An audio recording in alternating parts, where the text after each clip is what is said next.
మన దేవుడు ప్రార్థనకు జవాబునిచ్చేటువంటి దేవుడు. మన దేవుడు ప్రార్థనకు జవాబుని ఇచ్చేటువంటి వాడు మాత్రమే కాకుండా ప్రార్థన ఆలకించేటువంటి దేవుడు. హల్లెలూయా. ప్రార్థన నీ జీవితంలో సమస్యలకు పరిష్కారం ఇస్తుంది.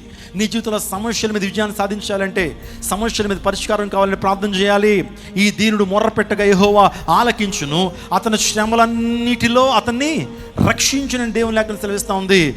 నా ప్రియదవచనాగమ, ప్రార్థన ద్వారా నీ జీవితంలో గర్భఫలము, ప్రార్థన ద్వారా అద్భుతాలు, ప్రార్థన ద్వారా విడుదల, ప్రార్థన ద్వారా ఉద్యమం, ప్రార్థన ద్వారా విజయం, ప్రార్థన ద్వారా దేవుని చిత్తాన్ని తెలుసుకుంటావు, ప్రార్థన ద్వారా నిజంగా దేవుని సింహాసనాన్ని కదిలించగలుగుతావు, ప్రార్థన ద్వారా దేవుని చేత పని చేపిస్తావు. నువ్వు ఖాళీగా ఉండి దేవుని చేత పని చేయించాలంటే నువ్వు ప్రార్థన చేయాలా?